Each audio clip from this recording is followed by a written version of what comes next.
All right, so video ads are the talk of the day for sure. This is a talk that I did at GDC, was requested to do here again. A little bit of information. I work for Next Games. We're talking about specifically Compass Point West. We released this in March of 2015. A couple of stats that have grabbed people's attention. These are our stats from August. 75% of our players watch an ad every day, and 6 cents per player from ad revenue every day. So these apparently are some pretty good benchmarks we've heard, so people have wanted to know how we did it. So first off, we did a lot of innovation, but we also made sure to learn from the current state of the market. So we learned to integrate with core loops. We're sure not to overload the inventory and to work with multiple partners. I definitely want to encourage everybody who's looking at video ads to do all 3 of these things. Just a little bit of details on integrating with core loops. That means don't just put it in your shop for some extra soft currency and call it a day. I have seen this over and over and over and over again, and I've never heard anybody saying we're making a lot of money off of this. Make sure you're giving the player a purchase-worthy item. That goes into soft currency for sure, but also make sure you're not just giving them something. I've heard advice, oh, something exclusive that you can only get with ads. Great. Make sure it is something that they want. And also put your ad front and center. Adventure Capitalist is a really good example of this. Treat it not as something in your shop, but a shop button unto itself. Ad watchers are a completely different section and a completely different segment than people who pay and people who don't. So you have to treat them as their own, and that means they get a button all of their own. Venture Capitalists, Crossy Road, both did this, and I'm sure you've heard about their ad revenues. Also, don't overload your inventory. This is the thing that your designers need to understand. Your designers need to understand the business of ads, and that means you actually want people to click on the ads and look at the games you're advertising, which means you can't just go around and give 10 ads in a row, because if someone's watching 10 ads in a row, they're not going to be clicking on them. It doesn't necessarily work out for the ad providers, and the ad providers have no reason to give your game more money. They give lower eCPMs for everybody who gives empty clicks. They do that because they should. So it's important that you're giving very, very valuable ads sparingly to players at the exact right time, as opposed to just letting them watch as many as they want because you get a cent from it. Otherwise, that's all you get. The other thing to point out, and we learned this from Kalu, who did this really, really well, work with multiple ad partners. This also works out in everybody's benefit for the same reasons. You're giving less empty ads if there's a more variety of ads. If you're only using one partner, they're going to start seeing repeat ads, even if you're only showing 2 or 3, depending on the inventory going on in the day, which doesn't necessarily work out for the ad provider. So you want to make sure that you use as many of them as you can, so that you can also, perhaps some partner is working and buying a whole lot of ads in France. You want to be working with that one, and as opposed to one that just having the one that might have missed that promotion. So it's a lot more work, but it is worth it, and that is one of the ways we got here, is making sure we optimize and work with as many ad partners as we can. So things that we did differently. We implemented in a non-proven genre. Now this is a little less relevant as now everybody is doing it, but when we first started, it was a bit of a risk. We treated ads as an awesome feature as opposed to a sideline feature, and we made them an important piece of our economy. So everyone at Next Games was actually really, really worried when we put ads in Compass Point West, for the simple reason we are a builder battler. First, no one had done really ads at that point in a builder battler. Clash didn't do ads, so of course we still have this cargo cult design mentality a lot in the industry. If somebody is really good at something and they're not doing something you want to try, you get really, really, really nervous a lot. Well, why wasn't Clash doing it if it was going to make money? But we looked at the actual business. We knew that Clash ads were probably a lot more expensive because of all the money they were making than, say, a Candy Crush ad. And in our game, showing Clash ads would be a whole lot more lucrative if we did it right. So by looking at the business and not just looking at the previous successes of other companies, then we saw that there was actually an opportunity to go into the builder battler genre and show ads properly. The other thing we did is we made this a dedicated ad experience. This is just a quick little rundown of how it goes. We gather soft currency depending on how much of your map you've expanded. We already had that feature in the game. And then we added our traveling show feature, which, we now, not a lot of players listen to sound and everything like that, but we still made sure that there was dedicated sounds and everything for this. We put as much production value as we could into the traveling show as we would a brand new feature. It's very tempting, very, very, very tempting to go and just add it as another piece of an interface that you already have. We went differently and we made a complete interface specifically for this. And at the end, we gave them our card decks, which are our primary premium purchase. These are the things that we sell people, and these are the things that are an important part of the game. So this actually allowed us to give them a very small sort of portion of the premium experience. They're giving you 15 seconds of their time, but they're also giving you money. Treat them like payers, and that's what we did. We gave them something worth paying for, albeit a smaller version, but still just as emotionally rewarding. And so another thing that we did is make sure that you actually overvaluate for the money that you're getting. We're making 6 cents, but if you actually break it down in our game, each of those ad decks packs is worth 30 cents. And that's because, the players that are watching them are not usually giving us very much money at all. So that's money we wouldn't get. That's 30 cents that didn't exist. So for us to actually get that 6 cents, it's way worth it, and it's important, very important that you overvalue for price, because this is a way to get monetization out of non-paying users and giving them an opportunity to take part in the premium economy. So you want to give them something substantial.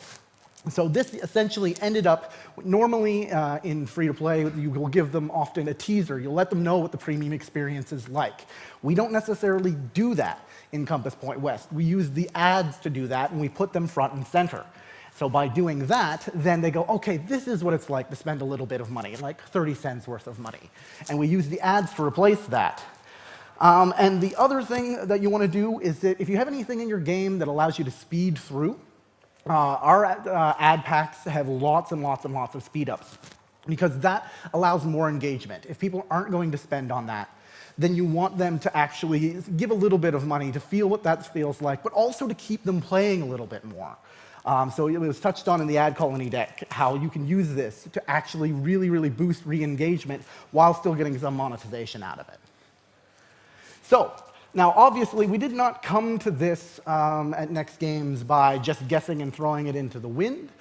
Because everybody was so nervous that it wasn't going to work, then we had to do a lot of A/B testing just to see how things were going, which led to some interesting results. So we had one where we were showing 1 ad, one where we were showing 5 ads, and one where we were showing 3 ads, which was the control group of what we had before. So what we found is that actually the less ads we showed, the more IAP conversion we did have. So if you're worried about cannibalization by using really, really valuable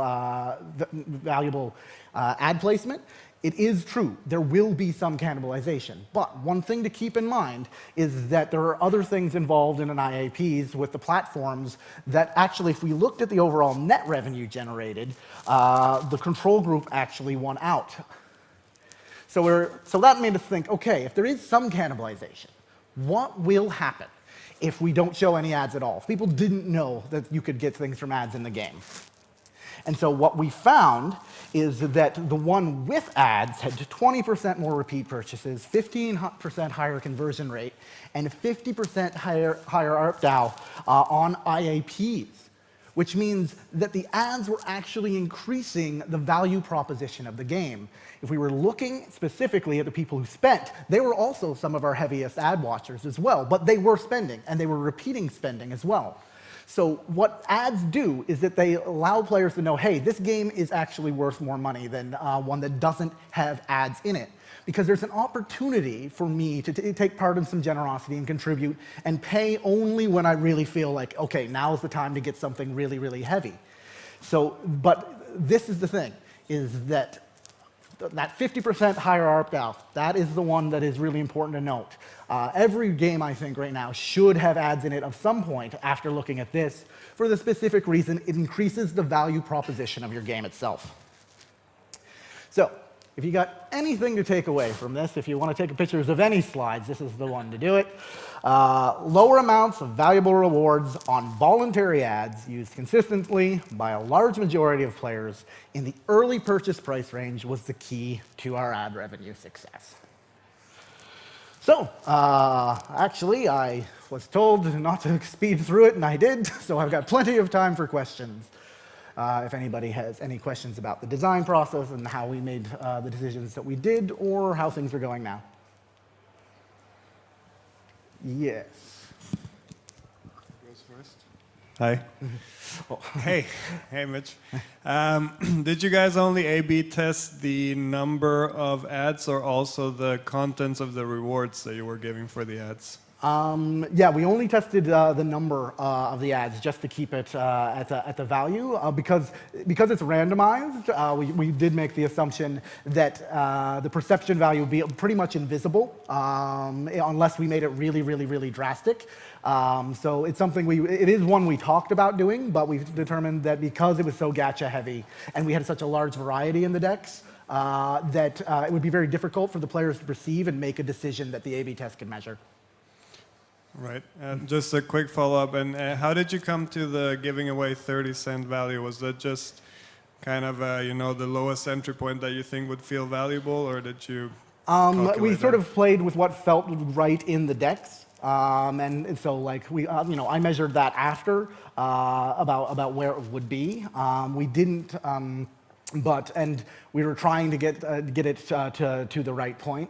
But we knew what the rates were going to be coming in, were going to be, and so it was sort of like, okay, and I was sort of looking at the value of other games, and I'd seen most of them had been around anywhere from 10 cents to $1, but the ones with $1 wasn't doing so great, the ones with the 10 cents weren't doing well either, so tried to get something in the middle. It was more of a gut thing at that point, but the decks felt right in the game, but we did make a point to know, I know that 30-cent number, because we wanted to overvaluate, and that was a goal of ours. And so it was just a matter of how much.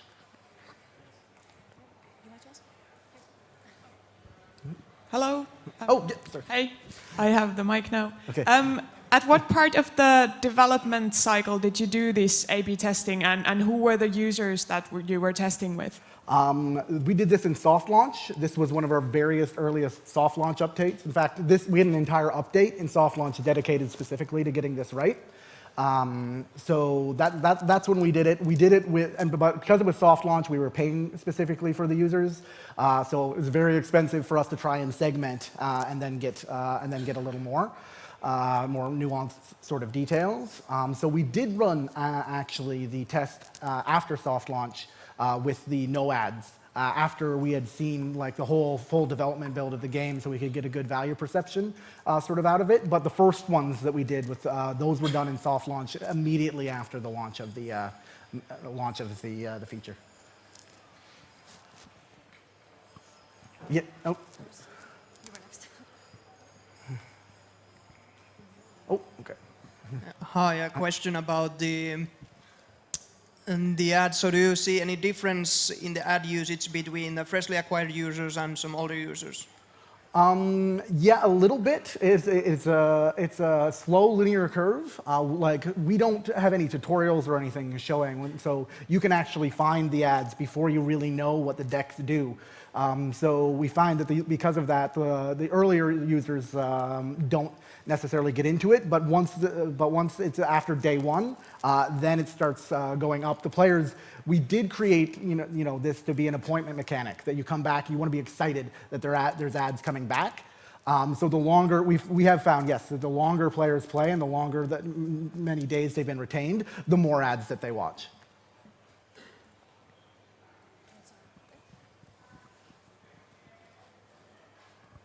Hi. Quick question. Are the figures gross or net to you?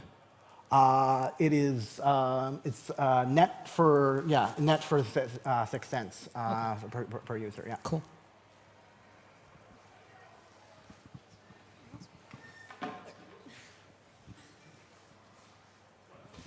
Hey, buddy. Hey. There we go. I think you managed to get a question. Can you hear me? Yeah. Yeah. Quick question based on, you were saying you fire off the amount of ads across all users, is that correct?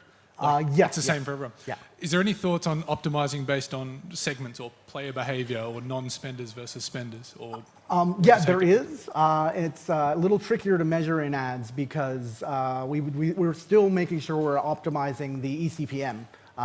So if we do something like say, okay, you're a spender and you've played for 30 days and you're one of our big ad watchers and there's a whole bunch of them, or you're not a spender. If we like it, for example, like that could skew a lot of the things while we're figuring out the eCPM sort of stuff. So it's something we want to do. Obviously, but it's in the pipeline a little bit further down the road. It is something we've talked about because we definitely want to, if we can safely do it without lowering the CPMs, we would love to show if you're not a spender, but you're really dedicated to the game, giving those players more ads.